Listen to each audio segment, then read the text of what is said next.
Hey everybody, this is So Many Sequels, your book club for movies. I'm Josh. I'm Garrett. And I'm David. Welcome to a brand new So Many updates. We got Mhm. we actually don't have so many updates this time, I think. Oh yeah.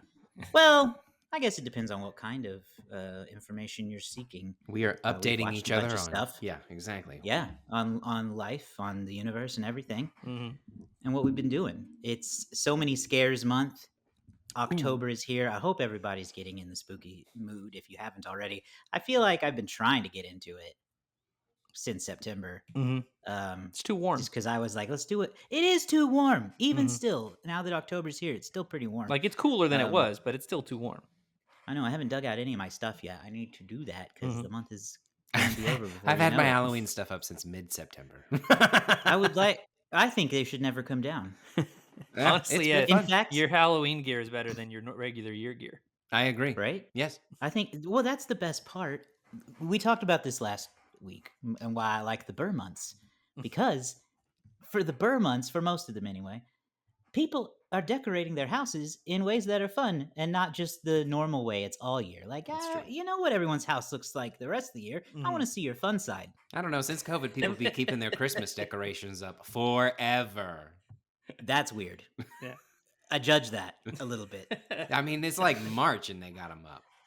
Yeah, show Now, us your if it's fun just side. laziness, that's one thing. But if it's like you want Christmas year round, I just maybe think about it. I'm not judging. I'm just asking you think and is that the best coping mechanism? Yeah.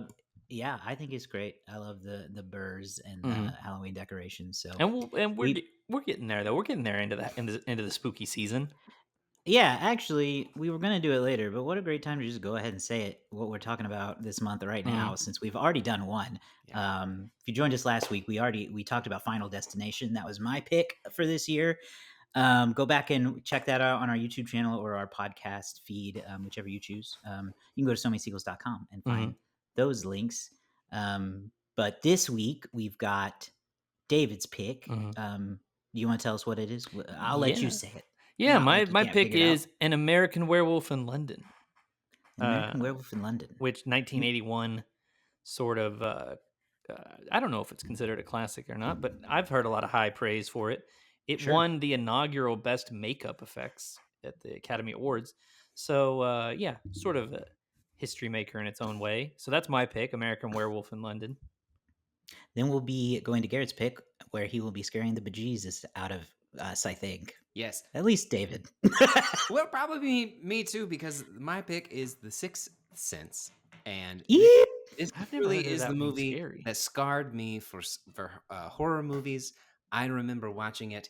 Oh wow. Well, kind of. I remember mostly watching it with my hands pressed tightly over my eyes and my thumbs jammed strongly in my ears, as I just wished I wasn't there. Hmm. And this will be the first time I've seen it since then. So we'll see how it goes. That's interesting. I've never of all the things I've ever heard about The Sixth Sense, which I've not seen. So sorry to the audience out there for Sorry sounding to like this man. I don't sound like a very, very good movie enthusiast, but never seen it. I've never heard anybody ever describe it as scary. So Yeah, I'm interested to see how it goes. that's interesting. That's your take. People just I talk don't. people That is just a talk about bizarre people just take. talk about the twist. That's all they ever talk about whenever it gets brought up. Nobody goes, "Oh man, it's the scariest movie I've ever seen" or anything like Now, that. I don't know if it's the scariest movie I've ever seen, but I was also 7 or 8, Mhm. and that makes Mhm. a difference. Mhm. I Okay. think it's widely considered very scary. Okay. I All right. think. Interesting. I listened to a podcast the other day that a friend recommended. It's called Too Scary Didn't Watch, and I won't go into the whole thing, but their concept is they are too scared to watch the scary movies, or basically they're watching it so you don't have to, Mm. Yeah. kind of thing. Anyway, the point of this story is they had Haley Joel Osment as a guest, and now I'm determined to get him on the show. Oh man. Ooh. If Haley Joel Osment could be on a podcast, why can't he be on our Sixth Sense podcast? Oh yes. Yeah. I mean, or better yet, uh, be on our American Werewolf in London podcast. No, that might be a quick turnaround. I'm trying Too to give him quick. some time to Got to get him. respond. Got to get him soon this afternoon, maybe. this afternoon. Yeah. So those are our 3 picks, and then we will be putting out some voting options. We'll be asking for your favorite Halloween or horror, scary, however you think of Halloween movies. We want to know what you like, so that Mhm. we can have a fan pick to end the month. We might even do 2. We'll Mhm. see. Do not But we're make us definitely. turn to the wheel. I know we don't want to bring the wheel back out. Is it a threat now? Is that how we're using it? The wheel was such a great idea, and then it never worked for us the way we hoped it would. It kept Always pick giving It the was us. wrong cursed. one. It It was was so bad. cursed. It made you guys want to change the concept of the show. Yes, it did. It was. It was the The best wheel thing did that not ever work happened for to us. us, if you think about it. We worked for the wheel. It's still in the Um, closet. I'll bring it back out, though. Maybe It's a we can good looking find a wheel. You guys, reason. you and your dad did great work on it. I Yeah. know. We Yeah. got to find a use for it. We will need to find a use for it. I like that. Go follow us on Instagram at So Many Sequels Pod. That's where we put all of our polls and stuff like that. So go follow us there so that we can post those soon. What else you guys been watching? I know, Garrett, you're deep into your Halloween watches. So what have you been doing? Yeah, I won't go into deep discussions about all of the ones that I watch, but if any of them jump out to you, gentlemen, and if the fans want to talk about them, then jump on our comments and I'll talk about any of them. But I have watched since October started Happy Death Day, The Babysitter, Arachnophobia, The Last Exorcism, The Visit, and as of last night of this recording, Joyride. Mm. So I have a wide span. I don't know how And you do it. well, boredom, just kind of turn it on. They're Life all finds a way. they're all movies I've seen before, so I can easily turn them on in the background and just do other Mm. things. Okay. Yeah, that's the great way to do it. Yeah. What time of day? Let me ask that. Oh well, so When do you fit in your scary movies? to be fair, most of them were on a Saturday evening or a Friday. It was a Friday evening because I have Fridays off. Most people are at work, Right. so it's easy for me to be able to kind of just sit down and do some work and watch 4 or 5, and that's kind of what I did. Now I haven't heard Love of it. Joyride. Is that a new one? No, that is one from 2001, I believe. Mm. And it stars a pre-Fast and Furious and living Paul Walker and Steve Zahn and Lily Sobieski and the voice of Ted Levine of the Silence of the Lambs or Monk, depending on your follow. Yeah. How about that? Yeah. Oh, It's really fun. Have you guys not seen it? I don't guess I've seen I feel it, like no. Josh, I feel like you might have. Okay. Let me look. They pull a I need to prank see some on a stuff. truck driver with a CB radio, and the truck driver stalks them Oh! into oblivion. And like it's pretty fun. Like it's not super Yeah, I've seen scary, but the ending is really tense and a really good payoff. Ted Levine has such a creepy voice. I mean, it's good. I really recommend it. It's one that I've always enjoyed. I confuse it with Jeepers Creepers. Oh yes, Yeah. Jeepers But yeah. Creepers has one of the scariest beginnings to a movie I think I've ever seen. Yeah. Just the idea of like you see a guy dumping a body off this like in a hole, and then a truck chases you down the road. That was so scary to me at age 12 or 11 or whatever. Arachnophobia also held up for a 1991 flick, mostly because they use real spiders, and you can just imagine being in a room surrounded by spiders. It's not necessarily the scariest movie, but the level of reality, it makes you feel icky, and it was really creepy, and it was really good. That's Jeff Daniels in that, right? Yep. Yes, it is. You should always follow up Arachnophobia with 8-Legged Freaks. That's a good follow-up. To stay on theme. That's a double feature. And then right there. Spider-Man. And then Long Legs. No. Not But that's what I've been watching. There's some good ones in there. Yeah. I haven't rewatched Happy Death Day recently, but I saw I think it's going to be back in theaters this month. Oh, for that's some fun. reason, probably because of Halloween. But, yeah. So I might need to go check that out. That series ended on a bit of a cliffhanger. It did, unfortunately. And then like a babysitter, just you and I watched that, but I know it's great. Hey, The Babysitter 2's got Jenna Ortega, so go check that out. That's and Samara true. Weaving is in true. both of them. They're both wonderful scream queens. They are. David, what have you watched? I rewatched one of my favorite horror comedies ever, which is Tremors. You guys ever seen Tremors? Baby, yes. I have not. Kevin Bacon, Reba McEntire, Fred Ward, is there? Burt Gummer. Sandworms. One time we talked.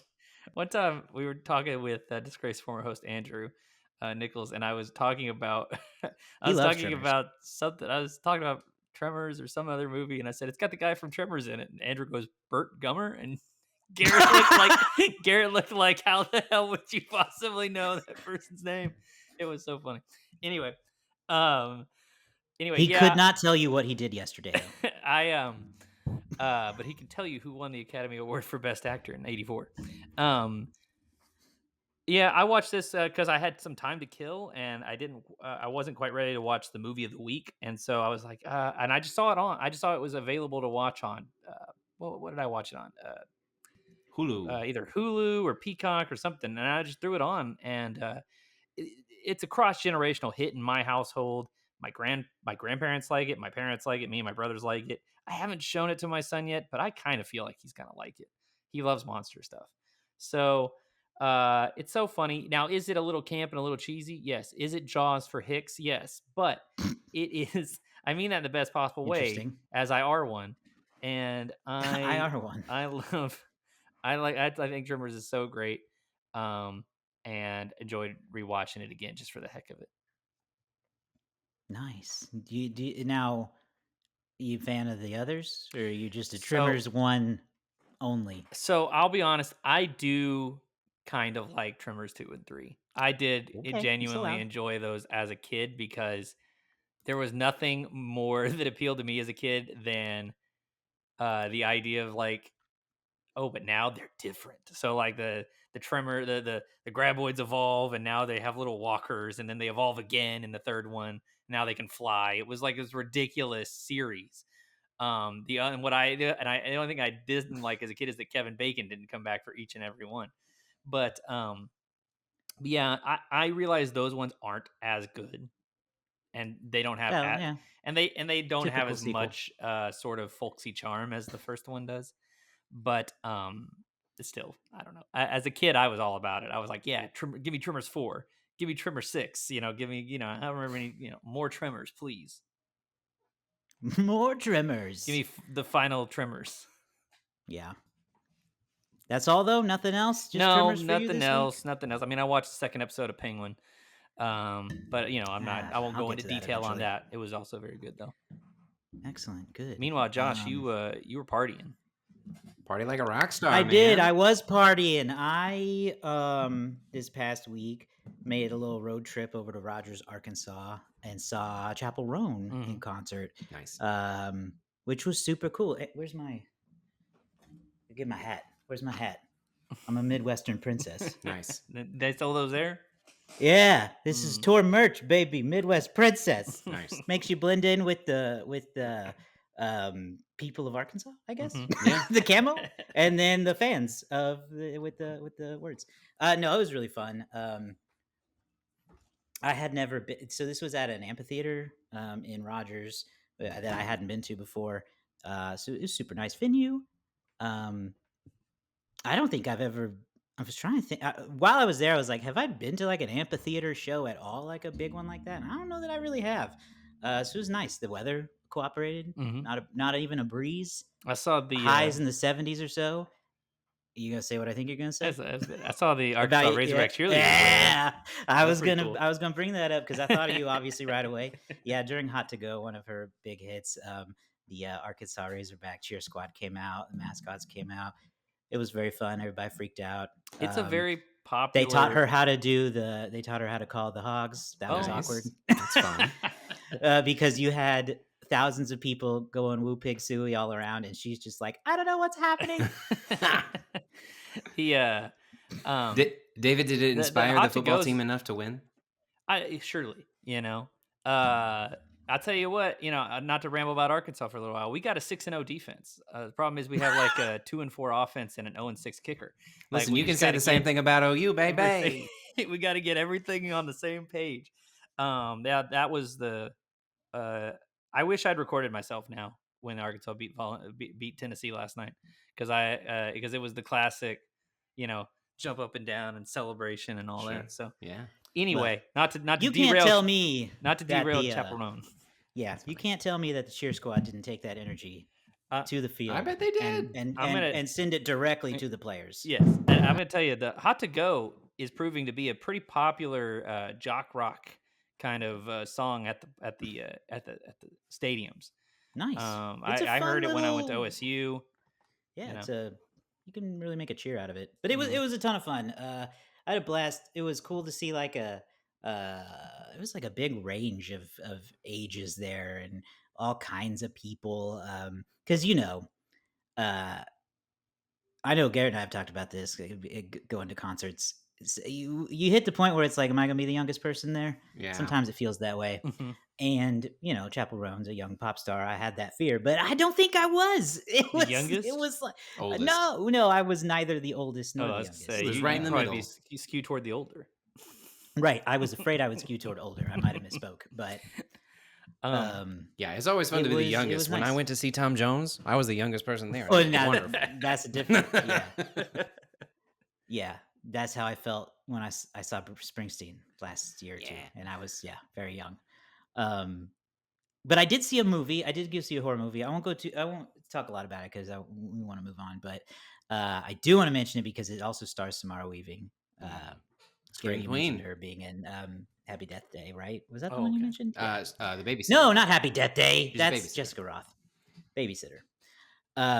It's called Azrael, and it is weird. I kind of didn't know too much about it going in.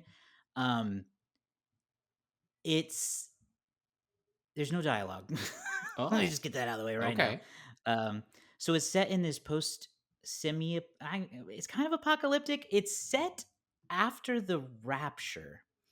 But it's not like a heavily biblical movie. Like it's almost like that's just kind of the setting. I don't know. Okay. But anyway, in this post-apocalyptic world, the people have like taken a vow of silence, like as some kind of repentance for their sins for not being raptured.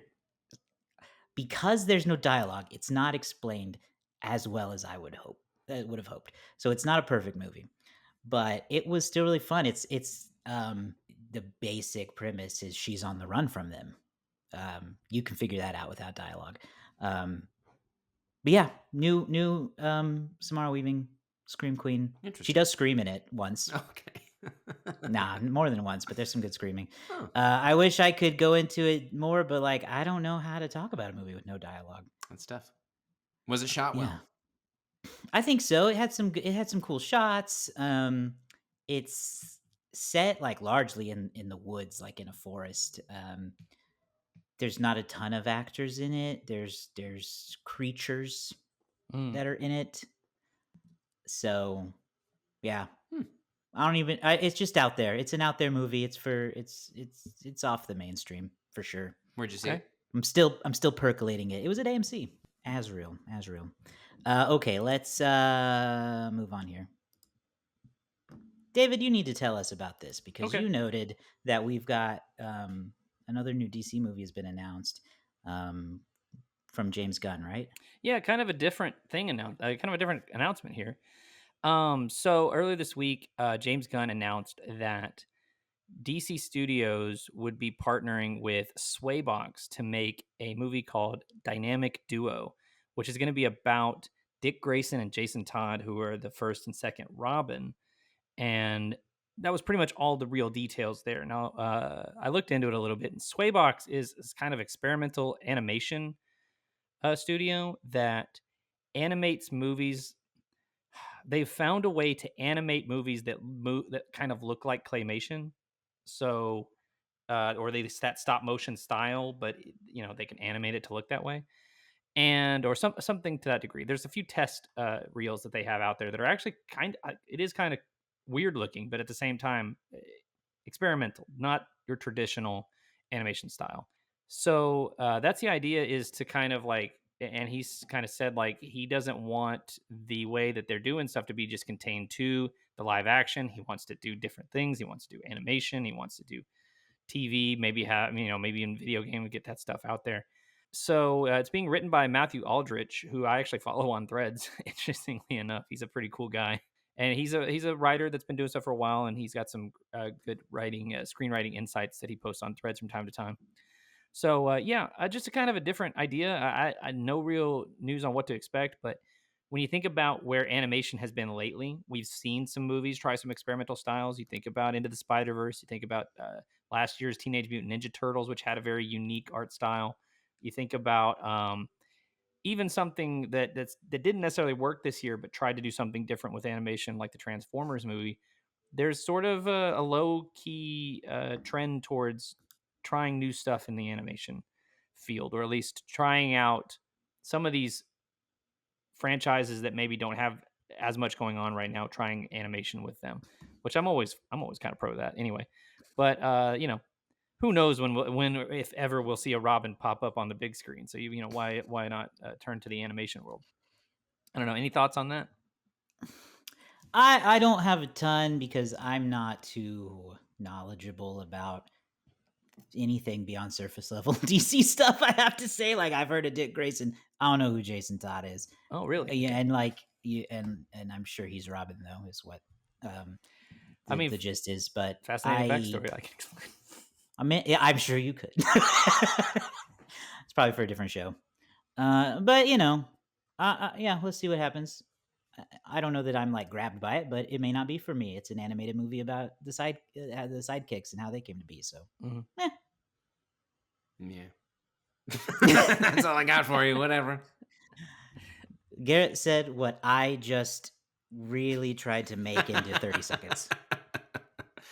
I got away with words. What can I say? That's what I actually felt.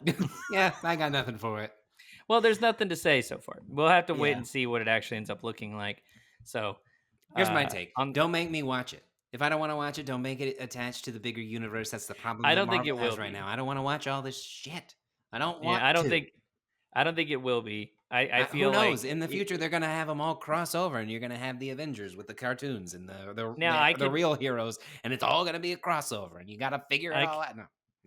I could see there being a scenario where maybe the people who are the voice actor could end up crossing back over if they cast, because I mean these days they cast like live action movie stars to be animated characters now. Yeah. So I could see a scenario where the voice actor is like, I don't know, say they cast Timothy Chalamet as Dick Grayson. They'd be like, yeah, and then of course he'll be our Robin. You know what I mean? Like I could see they doing did that.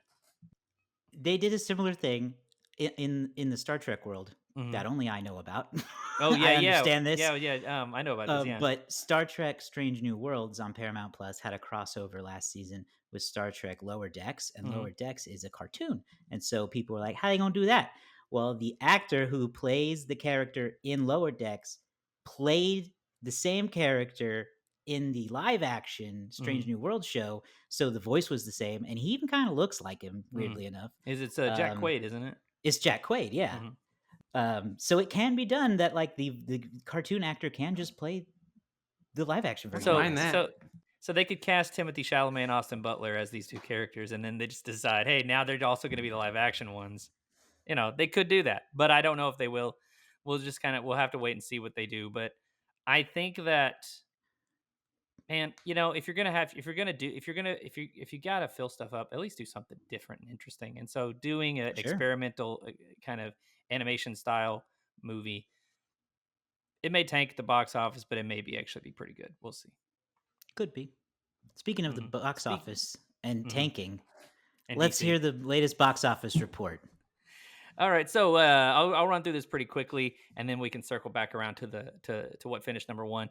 We have Joker Folie Deux debuted at number one with right at 40 million. Doo-doo. Thank you, Mike Brower, on that one. I think that was it, wasn't it? So that brought in 40 million.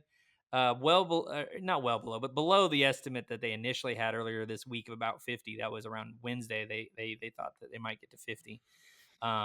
Anyway, the Wild Robot holds on to moves down to the number 2 spot with 18.7. Heard great reviews for that.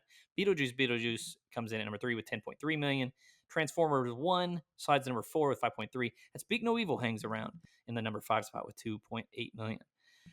Back up to Joker. There's been a lot of commentary about this all week, so I'm actually interested to hear what you guys have to think about this. But what I can tell you is Opened on Friday at about 20 million, did about 20, did about another 20 million on Saturday, and it just tanked. Just tanked Saturday to Sunday. Word of mouth spread quickly. The on word of this mouth one. is horrendous. Mhm. Horrendous. I mean, Yeah, worse it's such a than big. Or go ahead, David. others. Go It's ahead. such a I was big just gonna say discrepancy. worse. But like listen, been a Joker hater from the start as far as this franchise is concerned. So, Yep, but that's original not my haterade. point. That's not even my point. My point is the word of mouth on the first one was incredible, incredible. I Yeah. say incredible, Yeah. and now this one is awful. So, was the first one ever actually good? That's my question. Where are all the people that No. are defending this one? Like, I don't know. But my take is that the first one was bad, and I didn't want to see it. But I Mhm. did give it a chance, and Yeah. it proved me right. Same. And Same. then I had no interest in this one, and I still seemingly don't. So Mhm. screw this movie. Josh, did Yeah, you ever end same up seeing the exact. first one, Josh? Oh yeah, I did, and I did the same exact thing where I gave it a chance, and I can like remember being viscerally upset with certain scenes watching it unfold because I thought it was just such. I just thought it handled. I thought it handled mental health so dangerously. I thought it was written like shit. I thought Joaquin Phoenix gave a terrible performance. I continue to argue with the Academy Award win. I remember just feeling gaslit for a year straight that movie could possibly be good, Yeah. and I maintain with Garrett that it's not, and it never was, and it's Mhm. still not. And the sequel is also not, and I'm glad to hear that. Mhm. I am not interested in watching it in any capacity, even on streaming. So I went ahead and read the Wikipedia summary of That's what what my wife happens, said. Yeah. and it sounds worse than I thought. It sounds like a movie where almost nothing occurs for 2 hours and 20 minutes, and then a really shitty twist happens at the end. If I may ruin that for you. So I also put off watching. I put off watching Joker for probably a year. Finally, did watch it, and I'm gonna say something. Hear me out. All right, hear me out. Because Nikki finally tried to watch it yesterday. She was like, "You know what? I've never seen this movie, and I've now read the spoiler for the sequel. Let me try to watch it." And she's watching it, and she goes, "You know, I'm about 20 minutes in, and it's not as bad as I thought people said it was." And I said, "Just keep watching." And I said, "Look, when it comes to that first Joker, for me, it's not that it is like a just bad movie, but it puts a bad taste in your mouth the whole It time." does. And so it doesn't look poor necessarily. It's not like it's shot poorly or edited poorly or just like it. A lot of people have been comparing it this year to Madam Web, which came out earlier, which by all accounts was like edited poorly, acted poorly, written really poorly. I'm like, I don't think you can really now Joker Folie do. Maybe you can compare it. I don't know. The first Joker is just like it just feels gross and it feels like tonally bad by the end of it. So I remember thinking like, yeah, all right, whatever. It's not that good. And I didn't really I was like, this doesn't really feel like Joker. It feels like you wanted to make a movie, but they wouldn't let you make a movie unless you did something tied to a franchise. And so you're like, oh, give me the Joker. Like that's what it felt like. So anyway, I'm also not hyped about. Oh, look, I gotta say, when a movie gets this poor reviews, it does pique my interest enough to be like, well, now I got it. Now I gotta see what it looks like. I gotta see how Yeah, bad this is. it's the first comic book movie to get a D on Cinema Score. That's crazy. And because Cinema Score is like historically so easy to please people, hmm that like no comic book movie has ever gotten below a C until No, this one. I mean, it's like sometimes like they'll be like, "Oh man, not a great cinema score, only a B plus," and I'm like, "B plus? That sounds pretty." Like normally a B plus would be pretty nice, but usually a B plus is like, "No, the movie's really underwhelming." Yeah, So to get a D, good grief, and like not good on any other accounts either, any other right. platforms. And that is our eulogy of Joker. What is it? Folie à deux? I Folie don't Deux, give a. which is French for share, it's a concept where two people share the same delusion. I looked into Here, that like a yes. year ago. Well, someone certainly shared a delusion. I'll tell you that. Um, no, actually, my last statement will be that I certainly remember Warner Brothers, Joaquin Phoenix, and Todd Phillips insisting that they would not do a sequel to Joker, and then they did, and you got what you deserved. Definitely. I think that's the end of the episode, I think so. basically, right? Yeah. Yeah, I got. I mean, the only other thing I was gonna say is the only thing I want to talk about, and I'm going to wrap this up quickly, is Okay. I'm still I remain to be stunned, even though Josh, I know what you're going to say. I remain stunned that for some weird reason, musicals are catching a stray off of this because They like are. everybody's talking about like, oh, as soon as they found out it was a musical, they walked out. And I was like, walked out. I was like, I get that people not necessarily love musicals, but who hates musicals so much that you're just like, I'm leaving. I can't sit here and watch people sing in a theater. I have a lot of reaction to that. One is that we've known for years that this would be a musical. Years, people. They said it Years. over and over and over again, and then Over they and sang over in the and over. trailer Has Lady Gaga ever been in a movie that wasn't a musical? that didn't You involve singing in idiots. some reason. Yeah.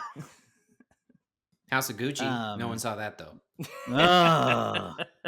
Don't Like bring I'm up just House of stunned by it, Gucci. but also just the fact that you look at the reaction all around. It's not just Rotten Tomatoes. It is a consistent poor reaction, and that's what tells you like the Joker fans, like Joker 1 fans, are the ones who are saying, "I just don't like it because it's a musical." No, it's a bad movie, and it's okay to admit that. Yeah. It's not doing badly because it's a musical. You can whatever helps you sleep at night, but that's not true. Yeah. Okay. That's all I got. Anyway. Though. That's all I get. Yeah, that's fair. That's fair. We didn't even bring up the musical part. Go see the Wild Robot. Yeah, I do want to see that. Go check us out online, social media. We're mostly on Instagram. Go find us at So Many Sequels Pod. Check us out at SoManySequels.com. You can find our past episodes there. Subscribe on YouTube and in the podcast feed. We've got a few more weeks of So Many Scares left to go, and then we will be getting into 1999 November. No explanation needed. And then So Many Santas for December. So a lot of good stuff coming up. SoManySequels.com again one last time. We will see you guys next time.